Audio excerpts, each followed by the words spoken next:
세계 청년 대회라고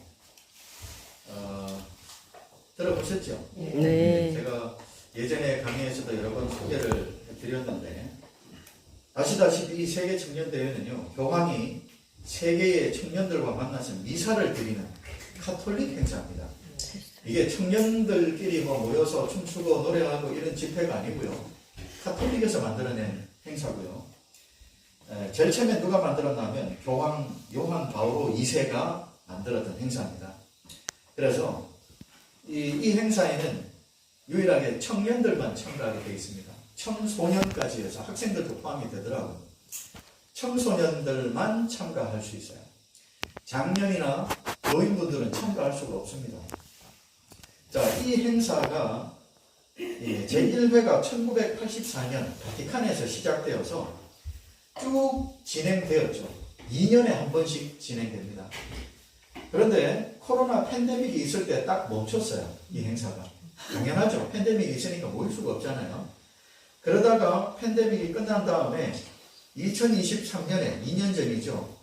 제17회 행사가 포르투갈에서 열렸습니다. 엄청난 인파가 몰렸죠. 보통 이 행사는요, 어느 정도 인원들이 모이냐면, 여기 보세요. 이게 2005년에 열렸던 독일 켈렌에서 열렸던 세계 청년대회입니다. 엄청난 청년들이 모입니다. 그리고 우리 여기는 브라질인데요. 2013년에 해변 전체가 청소년들로 가득 차죠. 우리 이런 모습들을 보면 굉장히 무섭습니다. 자, 저기에 보이는 전광판이 보이죠? 전광판이 군데 끝에 서 있습니다. 우리 교황이 미사하는 모습을 같이 보면서 교황과 함께하는 시간을 보내기 위해서 전 세계에서 청년들이 모입니다. 가장 많은 인원이 모였던 행사가 바로 이 행사, 브라질에서 열렸던 이 세계 청년대회인데 300만 명이 모였습니다. 300만이라고 말이 300만이지 사실 우리가 한국에서 서울에서 열렸던 촛불 집회 얼마가 모입니까? 10만 명 정도만 모여도 난리가 나지 않습니까? 그죠? 근데 10만이 아니라 100만도 아니라 300만이 모입니다. 자, 이 행사는 이 파나마에서 열렸던 이 세계 청년 집회입니다. 저 바로 속에 있는 교황을 만나기 위해, 손 한번 잡아보기 위해, 아니면 나를 향해서 웃어주는 그 모습 하나, 거기에 거룩한 어떤 느낌을 가진다 그러죠. 그래서 열광을 하지 않습니까? 자, 이렇게 2023년에 다시 시작된 이 행사. 자, 대회 일정을 보세요. 이게 일정표입니다. 자, 일정표 속에 보면 노는 게 없어요. 그죠?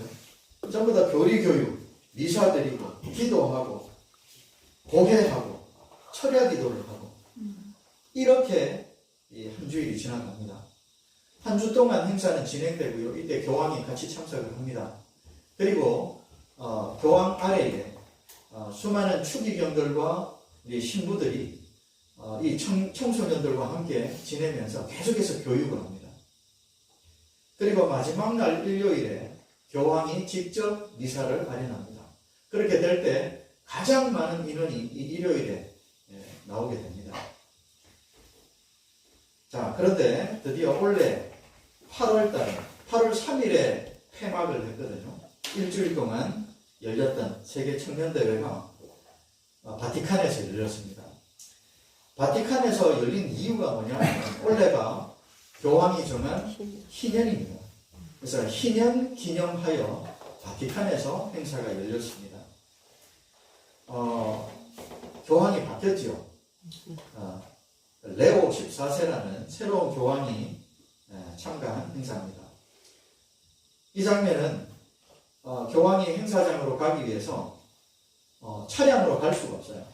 너무 인파가 많기 때문에 헬리콥터로 이동을 합니다. 헬기로 이동을 해서 이제 집회를 하는 장소까지 도착을 해서 거기서 내려서 미사를 집행하죠. 자, 헬리콥터 위에서 이 장면을 바라보고 있는 교황의 모습을 보세요. 저는 이 사진을 보면서 많은 생각을 했습니다. 사탄은 이 청년들을 무엇이라고 부르고 있을까요? 어떻게 모았을까요? 그리고 이 청년들이 모여서 무엇을 배우며 무엇을 위해서 결심을 하고 있을까요? 굉장히 우려스럽고 걱정스럽지 않습니까? 이게 바티칸 시티입니다. 바티칸 시티 안에 전 세계에서 모인 이 청년들이 100만 명이 모였다고 합니다. 100만 명이 이 바티칸 전체를 가득 채웠습니다. 바티칸이 세워지고 난 다음에 이렇게 된 적이 처음이라 그럽니다. 가득 찼어요. 과연 우리 재림 청년은 다 어디로 가십니까? 저는 이 걱정입니다. 우리 마지막 때에 어린아이들이 복음을 전한다고 하지 않았습니까? 그죠? 그 이유는 법의 저촉을 받지 않기 때문에. 그러면 말씀이 그렇게 되어 있다는 것은 반드시 일어난다는 거죠. 그러면 그 어린아이와 그 청년들이 외쳐야 되는데 지금 이런 형태를 보면 말이죠. 우리 재림교회의 젊은이들은 보이지가 않아요. 그러면 결국 어떻게 되겠다는 이야기인가요? 외부에서 누군가 들어온다는 이야기죠. 개종을 하여 다른 교단에서 천주교에서 준비되어 있던 사람들이 드디어 하나님의 성령의 능력을 받아 그 일을 한다는 거죠. 그러면 우리 아이들, 우리 자녀들은 어떻게 된다는 이야기입니까? 정말 이거는요, 우리에게도 책임이 분명히 있다고 봅니다. 우리가 그렇게 길렀기 때문입니다. 이 아이가 혹시나 학창시절에 선교사로 간다고 할까? 야, 그러면 대학 간 다음에 가는 거야. 공부해. 우리가 그렇게 길렀어요. 그렇기 때문에 우리는 이 내 자녀들, 그 다음에 우리 교회에 있는 청년 학생들에 대한 영적인 부담감을 가져야 됩니다. 지금이라도 우리 청년들을 위해서 기도하시고 그들을 위해서 계속 권면의 말씀을 드려야 됩니다. 주셔야 됩니다. 그래서 아마 그래도 그 마음속에 준비되어 있는 사람이라면 분명히 반응을 할 것입니다. 자, 우리가 하나님께 맡기고 우리가 그 일을 해야 될 시점에 와 있습니다. 자, 더욱더 이 충격적인 것은 자, 이때 우리 8월 3일 날 행사를 마치면서 교황이 다음 개최지를 발표를 하고 조형물을 인계를 했어요. 다음 개최지가 서울입니다. 2027년에 역시 7월 말에 이 행사가 열립니다. 그래서 다음 행사지인 서울에서 많은 우리 그 준비위원들이 같이 동참을 했어요. 그래서 이제 퍼포먼스를 하고 이제 한국으로 오세요 이렇게 이제 광고를 한 거죠. 그리고 밑에 보면 이 조그마한 화면은요, 이미 2027년에 열리는 서울에서의 세계 청년 대회를 위한 홈페이지가 마련되어 있고 이걸 통해서 많은 연습과 많은 준비들이 지금 진행되고 있는 중입니다. 굉장히 활발하게 하고 있어요. 왜 서울입니까? 왜 서울일까요? 자, 요걸 보시면 이거는 전 세계에 있는 나라들 중에 카톨릭 교인수가 많은 나라부터 순위를 매긴 겁니다. 카톨릭이 어느 나라에 제일 많은가 하면 1위가 브라질입니다. 브라질은 1억 2천만 명이 천주교인입니다. 한국 인구의 2배죠. 한국 인구의 2배에 달하는 사람들이 천주교인입니다. 좀 내려와서 네 번째에 미국입니다. 미국이 이럴 수가 있나요? 미국은 천주교로부터의 박해를 피해서 나라가 건립된 그런 나라죠. 근데 지금은 세계 4위로 천주교인들이 많은 나라가 미국입니다. 7천만 명, 한국 인구보다 많죠. 그러면 브라질이 가장 천주교인이 많으니까 2013년에 브라질에서 세계 청년대회가 열렸어요. 그리고 역대 열렸던 나라들을 보면 되게 천주교인들이 많은 나라입니다. 근데 왜 2027년에는 한국인가요? 한국은 천주교인이 400만 명으로 45위입니다. 어떻게 보면 천주교가 아주 약한 나라입니다. 한국은. 자, 한국의 종교인들을 통계를 내보면요, 한국에 제일 많은 비율을 차지하는 게 무교입니다. 무교가 50%, 개신교, 즉 교회죠, 20%, 불교가 17%, 카톨릭은 11%입니다. 불교보다도 더 적어요. 그런데 왜 한국입니까? 자, 한국에 지금 제일 많은 인구가 무교라 그러죠. 이 무교라는 건 말이죠, 종교가 싫어요 이런 게 아니고요, 종교를 싫어하는 게 아니고 관심이 없는 겁니다. 종교에 관심이 없는 거죠. 그러면 만약에 이 인구가, 이 50%에 달하는 무교 인구가 관심이 없던 사람이 어떤 동기에서 관심이 생겼다고 생각해 보세요. 세계의 평화의 사도인, 하나님의 대리자이자 구세주인 교황이 왔다. 거기에다가 엄청난 세계의 청년들이 모여서 같이 동조를 할 때에 아마 모르긴 몰라도 한국의 청년들 중에 많은 인구가 천주교로 들어갈 거라고 저는 생각되어집니다. 그리고 그 열심이 대단하죠. 한국인의 열심은요, 세계적입니다. 지금 선교사의 이렇게 모습을 보면 말이죠, 저도 선교사 생활을 8년을 했었는데 세계 여러 나라에서 온 선교사들 이렇게 볼 때요, 제일 뜨거운 사람들이 한국 사람이에요. 물론 다른 나라에서 온 사람들 중에도요, 정말 존경스러운 사람이 있는 반면에 생활 환경에 대한 불평은 늘 많았어요. 근데 한국 사람은요, 아주 잘해요. 아무리 열악한 상황에서도요, 무언가를 뚝딱 이루어내고 또 자금을 유치하고 교회를 세워내고 선교사 센터를 세워냅니다. 그래서 세계에서 선교를 위하고 그쪽 교회를 성장시키기 위해서 한국인을 자꾸 영입하는 모습들을 우리는 많이 봅니다. 왜냐하면 한국인이 오면 그게 이루어질 가능성이 높은 거죠. 그렇기 때문에 만약에 한국의 이 청년들이 천주교 교황을 위해서 일을 하게 된다, 그랬을 때의 그 영향력과 파급력은 저는 엄청날 거라고 생각합니다. 그래서 어쩌면 2027년에 한국 서울에서 행사가 열리지 않을까, 사탄이 그걸 노리지 않을까 생각이 들어요. 특히 우리 한국이 끼치고 있는 문화적인 파워가 상당하죠. 특히 K-팝, K-드라마 이렇게 해서 많은 사람들이 한국에 오고 싶어 해요. 많은 청년들이.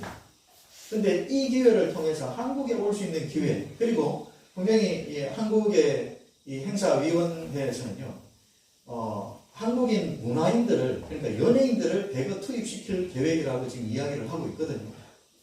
그렇게 할 때 어느 정도의 인원이 몰릴까요? 원래 100만 명이 몰렸다 그랬는데 기억나십니까? 2, 3년 전에 한국에서 국제 잼버리 대회가 열렸을 때 3만 명이 왔었거든요. 3만 명이 왔을 때도 행사가 제대로 안 돼서 난리가 났지 않습니까? 국제적인 망신이 되었고, 겨우 3만 명인데 300만 명이 모인다면 100배 아닙니까? 그것에 100배의 인구가 모였을 때, 지금 생각해보면 어떻게 할까도 싶지만은 사탄은 또 그걸 또 만들어내지 않을까도 싶어요. 그죠? 우리 청년들이 어디 있을까? 우리는 계속 이 걱정을 해야 되지 않겠습니까? 수백만 명의 청년들을 한 곳에 모으는 것도 정말 대단한 일인데, 이 청년들을 가르치고 기도하게 하고 경배하게 한다는 것 자체가 정말 무서운 일들이 우리에게 일어나고 있습니다. 우리 이 청년들, 내 자녀들, 내 조카들 어떻게 하실 겁니까? 영적인 부담감을 우리는 100배를 느껴야 하십니다. 2021년부터 2028년까지가 찬미받으소서 기간이었죠. 이 찬미받으소서라는 책에 이 행동 강령의 목적이 뭐냐면 일요일 명령입니다. 그래서 2021년부터 28년까지 7년간의 계획을 세워서 일요일 명령을 성취하는 것이 이 책의 목적인 것처럼 이제 한 해 한 해 많은 것들이 준비되고 있죠. 특히 우리는 말이죠, 만약에 한 10년 전이었다, 우리가 처음에 교회 다닐 때, 또 홍명관 목사님께서 열심히 예언전도를 하고 그럴 때 생각해 보세요. 그 시기에 만약에 오늘날 보이고 있는 이런 뉴스 중에 하나가 보인다 그러면 난리가 났을 겁니다. 사실 그때는요, 어떻게 보면 기별은 있었지만 징조는 아직까지 보이지 않았을 때라고 보여집니다. 근데 지금은요, 징조들이 너무 많지 않습니까? 그런데도 너무 조용합니다. 저는 솔직히 말해서 그 핏값을 어떻게 감당하려고 잠잠하고 있는지 저는 굉장히 안타깝습니다. 그 핏값을 그 손에서 찾겠다고 하지 않았습니까? 자, 이 7년 이 강령 중에 말이죠. 자, 안식일에 대한 언급을 이렇게 하고 있습니다. 자, 이 내용은 제가 예전에 다른 강의에서 많이 소개를 했던 내용인데요. 자, 안식일에 대한 소개가 먼저 있고, 안식일에 쉬도록 했다. 그래서 안식일을 지키라고 명령하셨다. 그래서 우리는 안식일을 지켜야 한다라고 창립받으셔서 나오고 있지 않습니까? 요 아래쪽에 보면 안식일 밑에 보면 이제 안식년이 나옵니다. 안식일 다음에 안식년을 언급하지요. 자, 그리고 안식년 언급하고 난 다음에 이 아래쪽에 바로 밑에 희년을 언급하고 있습니다. 자, 순서가 있죠. 제일 처음에 안식일에 대해서 교황이 이야기를 꺼내고요. 그 다음에 안식년, 그 다음에 희년, 이런 순서로 전개를 해나갔죠. 자, 그러면 이 아래쪽에 보면 이렇게 이야기하고 있습니다. 이러한 율법의 전개는 안식일, 안식년, 희년 순서로 가는 이런 전개는 이런 식으로 언급이 되어 있죠. 그런데 우리 사건적으로 볼 때는요, 정반대로 일어나고 있어요. 우리 교황이 언급할 때는요, 안식일, 안식년, 희년 순서였지만 실제로 뉴스에 보일 때는요, 제일 먼저 희년이 시작되었습니다. 올해가 희년이죠. 희년이고 2027년이 안식년입니다. 자, 순서를 좀 보여드리면요, 이렇습니다. 찬미받으소서 7년 여정에서 시작이 언제 됐냐면 2021년에 시작이 되었어요. 제가 이걸 찾기 시작한 적이 2020년부터 찾아가기 시작했습니다. 그래서 끝나는 거는 2028년에 5월달에 끝이 나요. 그래서 이때까지 일요일 혁명을 만들겠다라는 그런 행동 강령인데요. 자, 그러면 지금 7년 동안에 지금 시간이 지나가고 있는데 올해가 5년 차입니다. 희년이 선포되어 있는 5년 차. 이때 지금 우리가 살고 있어요. 자, 2027년에는 이 찬미받으소서 행동 강령의 7년째 해당되는 때입니다. 이때는 교황이 안식년을 선포하겠다고 발표되어 있는 2027년, 이때가 안식년이에요. 자, 2027년에 서울에서 세계 청년대회가 열리죠. 그죠? 자, 그러면 사건적으로는 거꾸로 가고 있죠. 희년이 먼저 선포되었고, 그 다음이 안식년이 2027년에 오지 않습니까? 그러면 그 다음 차례는 안식일입니까? 사실 일요일 효험령은요, 50년 만에 오는 희년도 아니고 7년 만에 오는 안식년도 아니죠. 일요일 효험령은 하루입니다. 그죠? 안식일에 해당되는 하루입니다. 자, 우리가 이런 것들을 보면서 그러면 이제 날짜를 정해야 된다. 이건 2027년 뒤로 몇 월 며칠 이렇게 날짜를 정할 게 아니라 우리는 지금 사건의 흐름을 읽고 있는 것입니다. 하나님께서 날짜를 가르쳐 주시지 않은 이유는 징조를 주시기 위함이죠. 날짜를 알려주시지 않았기 때문에 징조를 주시는 거 아닙니까? 그래서 우리는 이런 징조들을 통해서 마음속에 준비를 하고 얼마나 급박한 상황이 되었는지를 깨닫고 이걸 알려야 되는 의무가 있는 것입니다. 아멘. 우리 내일 아침에도 제가 여러 가지 충격적인 소식들을 제가 준비하고 있습니다. 진짜 얼마 남지 않은 것 같습니다. 특별히 일요일 혁명 같은 경우에는 초일기에 들어간 그런 느낌입니다. 자, 여기에 보여지는 지금 세계 보건 규정 IHR이라고 그러는데 이게 뭐냐면요, 팬데믹 조약입니다. 통화였죠. 저는 팬데믹에 대해서 연구를 할 때 팬데믹 조약에 대해서 많은 국가들이 반대를 했었어요. 근데 올해 5월 달에 통과가 됐습니다. 알게 모르게 통과됐어요. 그리고 이 세계보건기구의 회원국으로 가입되어 있는 한국에서도 보건복지부 장관이 참가해서 서명을 했습니다. 한국도 이 조약에 서명을 한 나라입니다. 그래서 이 조약에 의해서 앞으로 어떤 일이 벌어질 때 한국도 똑같이 따라가야 됩니다. 이 조약 속에는 여러 가지 것들, 우리가 생각할 때 이 국가의 주권보다도 이 조약이 우선이라는 것이 우리가 보여질 만한 내용들이 많이 들어가 있습니다. 자, 팬데믹 조약의 목적이 뭘까요? 여러분들은 어떻게 생각하십니까? 팬데믹 조약은 무엇 때문에 생기는 것 같습니까? 그리고 팬데믹이 새로 생기면 무슨 일이 벌어질까요? 백신이 가장 관건이 될까요? 저는 그렇게 생각하지 않습니다. 백신은요, 분명히 게임 체인저가 될 수 없습니다. 왜냐하면 사탄은 다른 목적이 있는 것 같아요. 모든 사람들이 나는 백신 맞을 거야, 안 맞을 거야 이러고 있을 때 다른 거를 이루고 있는 거죠. 아마 우리 교단에서는요, 이거 준비해야 될 겁니다. 무엇을 준비하냐 하면 팬데믹이 지금 이 조만간에 시작될 조짐들이 많이 보이고 있습니다. 우리 8월 초에 한국을 빌 게이츠가 방문을 했습니다. 그래서 뭘 하고 갔습니까? 백신을 팔고 갔습니다. 수백만 명 분량의 백신을 판매를 했고요. 펀드를 모아갔어요.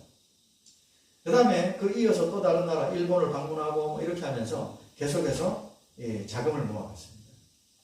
무언가 시작하려고 하는 거죠. 그죠? 뭔지는 우리가 대충 그죠? 마음속에 짐작을 하고 있죠. 그런데 만약에 이 팬데믹이 다시 시작됐을 때 우리나라는 혼란 없이 갈 거예요. 분명히 법적으로 다 마련이 되어 있습니다. 딱 팬데믹 선언이 딱 되었다. 근데 한국에는 아직 환자가 없다. 그래도 팬데믹입니다. 왜냐하면 보건기구에서 팬데믹 선언을 하면요, 전 세계는 거기에 따라야 돼요. 아직 환자는 없지만 팬데믹 상황에 근거해서 나라가 돌아가야 돼요. 자, 그렇게 될 때 백신 맞자 아마 처음에는 다들 거부할 거예요. 특히 그 백신 맞아서 죽었다는 뉴스를 많이 들었죠. 그래서 거부할 겁니다. 수많은 청년들, 수많은 지식인들이 안 맞으려고 할 거예요. 그런데 백신을 맞지 않을 때 주어지는 불이익이 엄청난 거죠. 우리는 다 기억하지요. 학교도 못 갔고 직장도 못 가고 식당에도 못 들어가고 마트에도 못 갔어요. 그러면 백신을 맞지 않았을 때 오는 엄청난 불편들을 처음에는 감수할 겁니다. 아마. 그런데 너무 불편하고 너무 힘들어서 결국에는 백신을 맞게 되겠죠. 생각해보세요. 직장도 못 가고 마트도 못 들어가는데 그거 어떻게 버티겠습니까? 그러니까 결국은 백신을 맞게 될 겁니다. 그렇게 되었을 때 사람들은 학습을 하게 되는 거죠. 모든 것이 백신을 안 맞았을 때 모든 것이 불가능한 상황에서 그것만 허용했는데도 불구하고 모든 것이 가능해지는 것을 학습을 하게 될 것입니다. 이렇게 될 때 나중에 일요일 명령이 주어질 때도 똑같은 현상이 벌어지지 않겠습니까? 일요일에 각자가 믿는 종교의 예배장으로 가지 않았을 때는 매매를 못하는, 뭐 매매뿐만이겠습니까? 상당히 많은 제약을 받겠죠. 너무 불편했는데 만약에 예배는 안 드리더라도 혹시나 이 교회로 가서 일요일에 교회로 가서 명단에 이름만 적으면 바우처가 주어지는 거예요. 이 뭡니까? 뭐 상품권이 막 주어지고 뭐 이런 거예요. 예전에 학습했던 것들을 우리들은 다시 떠올리게 될 것입니다. 그러면서 수많은 핑계들이 생길 거예요. 그죠? 내가 안식일에도 교회 가지만 일요일에도 우리 동네에 있는 일요일 교회 가서 명단에 이름 적는 수많은 이유들이 생길 겁니다. 그게 다 손에 표를 받는 결과를 가져오겠죠. 그런데요, 사실은 우리 백신을 맞는다 안 맞는다 때문에 수많은 질문들이 생길 겁니다. 연합회로도 질문이 갈 거예요. 그죠? 연합회 게시판에 폭주하지 않겠습니까? 이 백신을 맞으면 짐승의 표를 받는 겁니까? 라는 전화를 저도 수도 없이 받았어요. 사람들이 그렇게 생각하고 있다는 이야기입니다. 그렇다는 이야기는 팬데믹이 시작됐을 때 백신을 맞아야 되는지의 여부에 대해서 연합회에 폭주를 하게 될 것입니다. 그리고 각 교회도 목회자들에게 많은 질문을 하겠죠. 그때 어떤 대답을 갖고 있어야 됩니다. 그렇지 않으면은 말 그대로 갈려지지 않겠습니까? 교회 안에서도. 저 사람 백신 맞았어. 아유, 뭐 저래. 그걸 참아야지. 또는 그거 이겨내야지. 안 맞아야지. 이런 여러 가지 이야기들이 나오면서 아마 혼란들이 가중될 거라고 보여집니다. 준비하고 있어야죠. 하나님께서 이런 사건들을 미리 이런 움직임들을 보여주신다는 것은 준비하라는 거죠. 준비해야 됩니다. 그러지 않으면 우리도 그 혼란 속에 들어가게 되는 거죠. 사실은 백신을 맞아야 되냐 맞지 말아야 되냐로 다투고 있을 때, 온통 거기에 빠져서 지금 다른 생각을 하고 있을 때 사탄은 이걸 하고 있습니다. 우리 디지털 헬스라는 것을 출범시켰어요. 이게 뭐냐면 개인 디지털 아이디 이야기입니다. 통제하는 거죠. 통제. 모든 사람의 건강 기록부터 해서 신상 모든 것들을 다 디지털화해서 정부가 그걸 관리하는 겁니다. 지금 여기에서는 세계보건기구가 관리한다고 되어 있습니다. 세계보건기구는 전 세계에 있는 사람들의 디지털 아이디를 다 소유하게 됩니다. 그리고 이 사람들의 건강 추적이라는 명목 하에 이 사람들의 건강 이 기록까지도 다 갖고 있게 됩니다. 누가 맞았는지 안 맞았는지, 누가 무슨 병이 있었는지, 지금 어디에 있는지 다 추적이 가능한 거죠. 이 두 번째 보면 디지털 헬스 가지고 전 세계의 여행자들에게도 똑같이 추적을 하겠다고 프로그램을 출범시킨 뉴스입니다. 어떻게 보면 목적은 통제입니다. 통제, 백신이 아니고요. 통제 속에 두겠다는 이야기죠. 아마 이렇게 일이 진행되지 않을까 싶습니다. 영상을 하나 보여드릴 건데요. 여기는 중국입니다. 중국에 우리가 말씀 속에 보면 그렇죠. 마지막 때에 우리가 자급자족을 하기 위해서 모아놓은 식량까지도 어떻게 된다고요? 예, 세상 사람들이 와서 도적질 해간다 그러죠. 탈취해 간다 그럽니다. 탈취해 간다는 이야기는 먹을 게 부족한 때가 온다는 거죠. 그렇게 될 때 눈이 뒤집히지 않겠습니까? 그래서 탈취해 가는 모습. 그 모습을 우리가 여기서 미리 찾아볼 수 있습니다. 여기 중국인데요. 이것 말고도 수많은 영상들이 있어요. 지금 그 농사를 짓고 있는 땅에 수확물들이 있어요. 뭐 고구마다 뭐다 수확물이 있는데 마을 사람들이 와서 싹쓸이 해가는 모습입니다. 마을 사람들이 막 와서 막 캐가고 있어요. 이걸 주인이 이 밭 주인이 소화기를 막 쏴대면서 쫓으려고 해도 도망가지 않아요. 그냥 태연하게 다 그냥 훔쳐갑니다. 주인이 보는 앞에서도. 경찰도 오지 않는다 그래요. 그리고 나중에는 이 주인이 차를 몰고 또는 승용차 또는 트랙터를 몰고 막 다니면서 사람들을 막 쫓으려고 막 그래도 사람들은 꼼짝도 하지 않습니다. 왜냐하면 사람을 치지는 않을 거니까. 그냥 계속해서 그냥 다 농작물들을 다 약탈해 가는 거예요. 그러면서 이거 말고 다른 영상에서는 주인이 땅에 앉아서 막 통곡을 하는 영상도 있습니다. 내가 지은 농사인데 사람들이 다 가져가도 누구 하나 제지하지도 않고 오히려 제지해야 될 사람들도 다 그냥 다 뽑아가는 거예요. 자, 보세요. 8월 5일 영상입니다. 한 남성이 사람들을 향해 소화기를 뿌려봅니다. 하지만 사람들은 태어납니다. 마을 사람들이 수확 처리되자 남의 땅콩밭을 약탈합니다. 다른 땅콩밭 주인은 차량을 몰고 사람들을 위협합니다. 하지만 역시 꼼짝 안 합니다. 단체 행동하면 경찰도 제지 못한다는 걸 잘 알기 때문입니다. 또 다른 영상입니다. 여기는 밀밭입니다. 마을 사람들이 태연하게 밀을 약탈합니다. 카메라를 비춰도 아무렇지 않습니다. 그런데 문제는 여기서 끝나지 않습니다. 탐욕이 발동합니다. 밀밭 주인이 수확을 못하게 커다란 쇠못을 박아놓습니다. 그 위를 지나는 용기개는 고장이 납니다. 그렇게 밀밭은 자연스럽게 그들의 차지가 됩니다. 그들의 탐욕은 지나쳐도 너무 지나칩니다. 무섭죠? 이 약탈하는 사람이 저 트랙터의 타이어에 펑크를 내기 위해서 저런 거를 쇠말뚝을 해놓는 겁니다. 그러면 주인이 트랙터를 몰고 가다가 펑크가 나면 못 움직이죠. 그렇게 해서 수확하지 말라는 거죠. 우리가 다 가져가는. 근데 이런 장면들이 우리에게 보이는 이유가 뭐겠습니까? 이런 일이 있을 것을 미리 지금 보여주고 있는 거죠. 굉장히 무섭습니다. 어떻게 보면 저게 중국이라고 우리나라는 아니야 싶으지만은 말이죠. 우리나라 사람들도 똑같습니다. 만약에 먹을 게 부족해서 특히 내 자식이 먹을 게 없어서 굶고 있다고 볼 때 눈에 뭐가 보이겠습니까? 뭐라도 하겠죠. 그렇죠?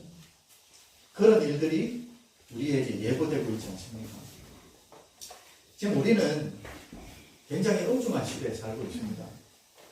사실은 이것 말고도 우리가 지금 다뤄야 되는 뉴스들이 상당히 많이 있어요.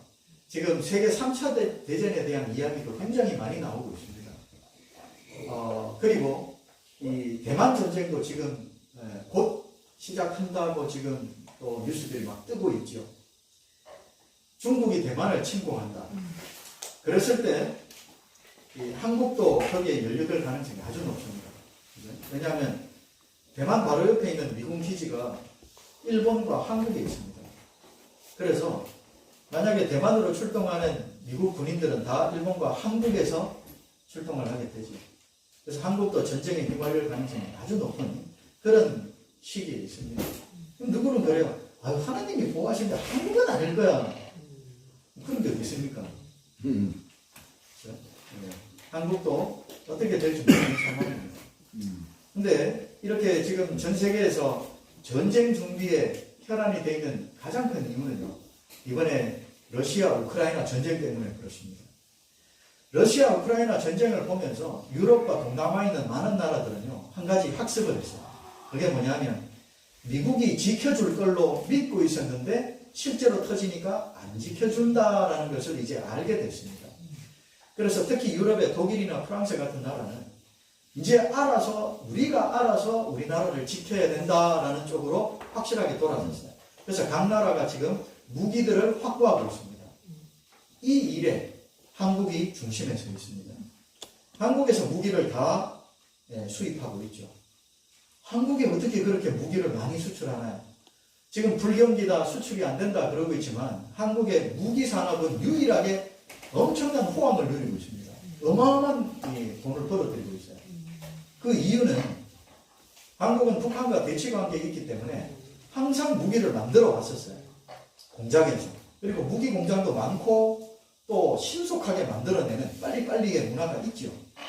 그래서 보통은 무기를 구입하기 위해서 미국에 주문을 한다. 몇 년 기다려야 돼요.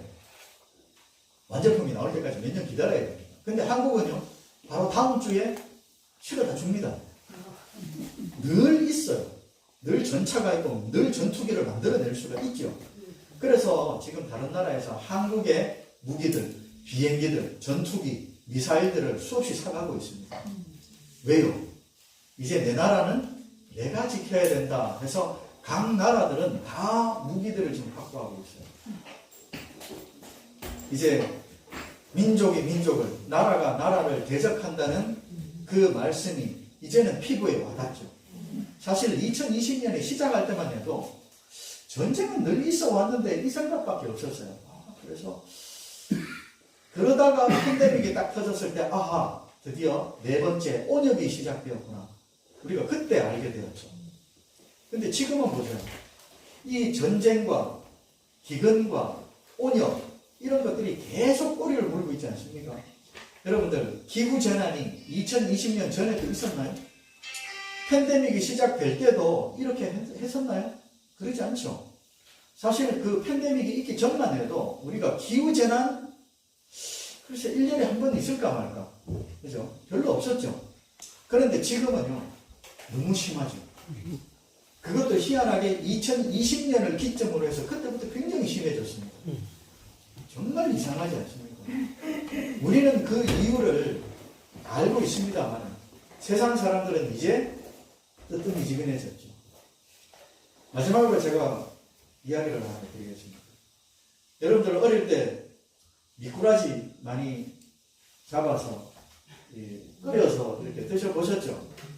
또 추어탕이라고 시장에 가면, 저도 어릴 때 어머님이 냄비를 하나 딱 주워주시면서 시장 가서 추어탕 1,000원어치 좀 사와라. 저 냄비 들고 이제 가서 사서 집에 와서 먹었던 기억이 있습니다. 사실은 지금은 먹지 않죠, 이제. 지금은 먹어서는 안 되니까. 근데 제가 살았던 시골에 이런 게 있었어요. 동네 할아버지 한 분이 냄비를 갖고 오셔가지고 물을 가득 담아요. 그래서 물을 딱 담은 다음에 불을 지피기 전에 미꾸라지를 한 봉지 넣더라고요.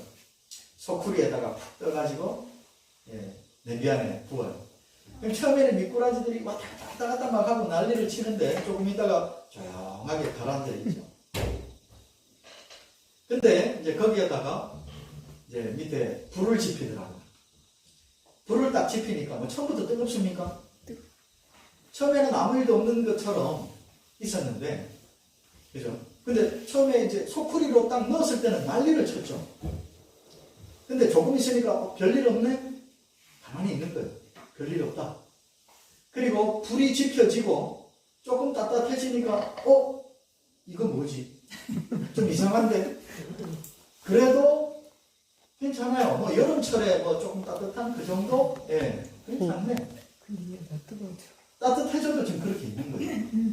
근데 이제 슬슬 물의 온도가 올라가면서 이제 견디기가 조금 어려운 온도가 됐겠죠? 이제 미꾸라지들이 안에서 난리를 칩니다.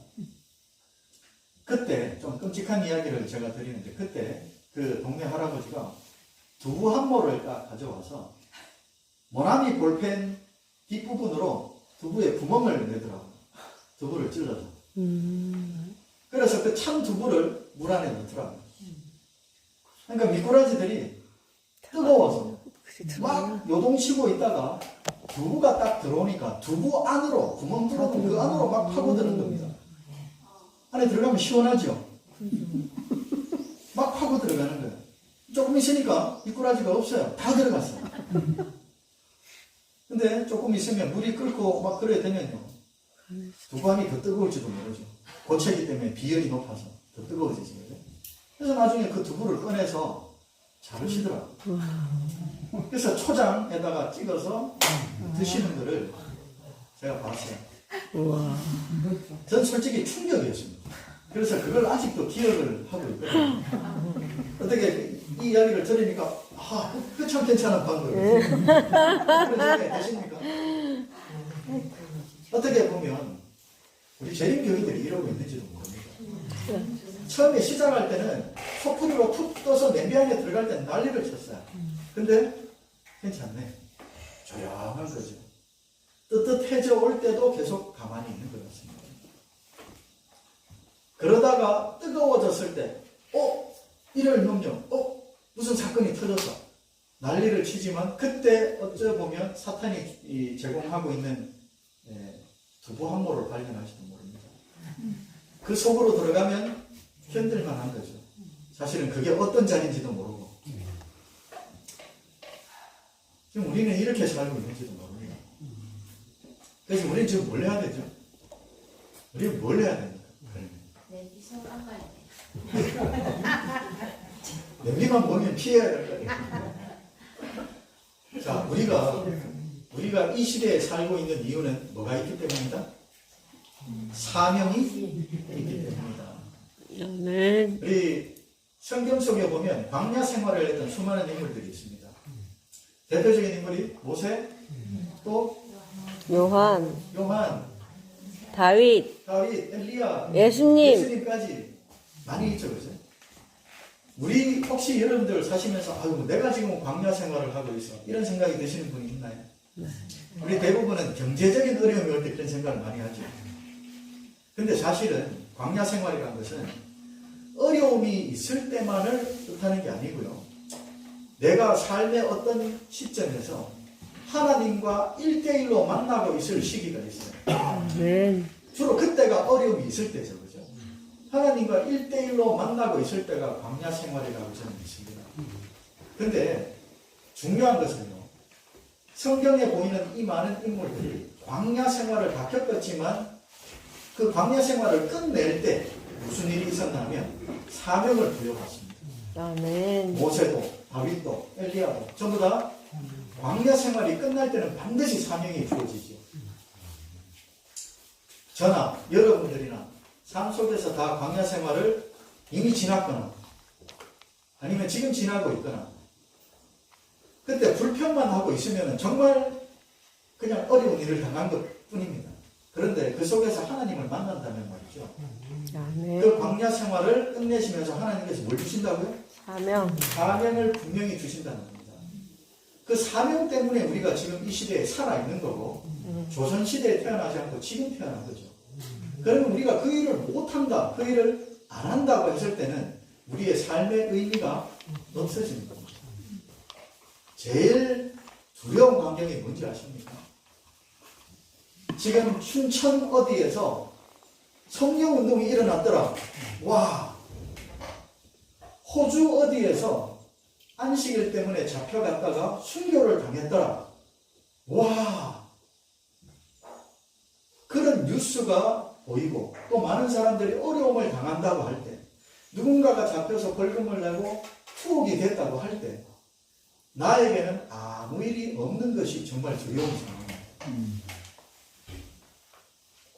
그렇다는 이야기는 내가 제3자라는 이야기 아닙니다. 강원도 불구경하듯이 대쟁투의 사건들이 벌어지고 있을 때 나에게는 아무 일이 없다? 그게 굉장히 무서운 현실입니다. 그러지 않도록 우리가 자꾸만 환란을 피하겠다. 뭘 피하기 위해서 우리는 산속으로 가야 돼. 그거 안 받는 방법 없을까요? 뭐 어떻게 좀 완화되는 방법은 없을까요? 찾아다닐 게 아니라는 이야기입니다. 그런 것들이 주어지면 어떻게? 받아야죠. 감수해야죠. 받고 법정에 서야죠. 기뻐해야죠. 증언을 해야죠. 아멘. 그리고 위협이 오면 위협을 당하고 그걸 통해서 수많은 사람들이 보도해야죠. 아멘. 그게 우리의 맡겨진 사명 아닙니까? 그것들을 감내하기 위해서는 우리가 예수님의 풍성이 필요합니다. 아멘. 그것이 없을 때는 우리는요, 한낱 사탄 앞에서 우리는 아무것도 안 해요. 우리가 어떻게 이겨냅니까? 아멘. 우리가 이 기간 동안에 우리 이런 내용들을 깊이 묵상하시고 이제는 활동할 수 있도록 우리가 해봅시다. 아멘. 증인이 되어야 되고 이제 시작을 해야 되죠.